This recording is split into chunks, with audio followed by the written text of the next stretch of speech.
అందరికీ praise the lord. నిన్న ఆదికాండము 2వ అధ్యాయము 1 నుండి 25వ వచనం వరకు చదువుకున్నాం.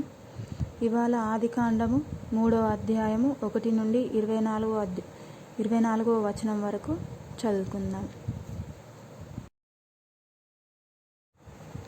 దేవుడైన యెహోవా చేసిన సమస్త భూజంతువులలో సర్పము యుక్తిగలదై ఉండెను. అది ఆ స్త్రీతో, ఇది నిజమా? ఈ తోట చెట్లలో దేని ఫలములనైనను మీరు తినకూడదని దేవుడు చెప్పెనా అని అడిగాను.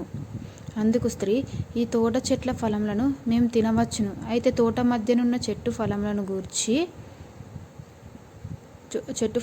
గూర్చి దేవుడు మీరు చావకుండునట్లు వాటిని తినకూడదనియు వాటిని ముట్టకూడదనియు చెప్పెనని సర్పముతో అనెను. అందుకు సర్పము, మీరు చావనే చావరు. ఏలయనగా మీరు వాటిని తిను దినమున మీ కన్నులు తెరవబడుననియు మీరు మంచి చెడ్డలు ఎరిగిన వారై దేవతల వలె ఉందురనియు దేవునికి తెలియనని స్త్రీతో చెప్పగా, స్త్రీ, ఆ వృక్షము ఆహారమునకు మంచిదియు కన్నులకు అందమైనదియు వివేకమిచ్చు రమ్యమైనదియునై ఉండుట చూచినప్పుడు ఆమె దాని ఫలములలో కొన్ని తీసుకొని తిని తనతో పాటు తన భర్తకు ఇచ్చెను. అతడు కూడా తినెను. అప్పుడు వారిద్దరి కనులు తెరవబడును.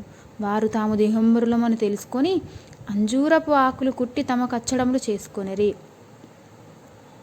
చల్లపూటను ఆదామును అతని భార్యయు తోటలో సంచరించుచున్న దేవుడైన యెహోవా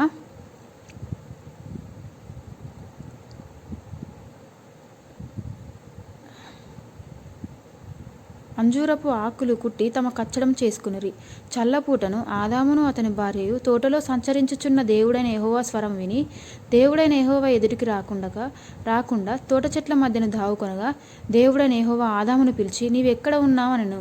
అందుకతడు, నిన్ను తోటలో నీ స్వరం వినినప్పుడు దిగంబరినిగా నుంటిని గనుక భయపడి దావుకొంటిననెను. అందుకాయన, నీవు దిగంబరివని నీకు తెలిపిన వాడెవడు? నీవు తినకూడదని నేను నీకు ఆజ్ఞాపించిన వృక్షఫలములు తింటివా అని అడిగాను. అందుకు ఆదాము, నాతో నుండుటకు నీవు నాకిచ్చిన ఈ స్త్రీయే ఆ వృక్ష ఫలములు కొన్ని నాకు ఇయ్యగా నేను తింటినే అనెను. అప్పుడు దేవుడైన యెహోవా స్త్రీతో, నీవు చేసినది ఏమిటని అడగగా స్త్రీ, సర్పము నన్ను మోసపుచ్చినందున తింటిననెను. అందుకు దేవుడైన యెహోవా సర్పంతో, నీవు దీని చేసినందున పశువులన్నిటిలోనూ భూజంతువులన్నిటిలోనూ నీవు శపింపబడిన దానివై నీ కడుపుతో ప్రాకుచు నీవు బ్రతుకు దినములన్నీ మన్ను తిందువు. మరియు నీకును స్త్రీకిని నీ సంతానమునకు ఆమె సంతానమునకు వైరము కలుగజేసేదను. అది నిన్ను తల మీద కొట్టును, నీవు దాన్ని మడిమ మీద కొట్టుదు చెప్పాను. ఆయన స్త్రీతో, నీ ప్రయాసమును నీ గర్భవేదనను నేను మిక్కిలి హెచ్చించెదను. వేదనతో పిల్లలని కందువు. నీ భర్త ఎడల నీకు వాంఛ కలుగును, అతడు నిన్ను ఏలునని చెప్పెను.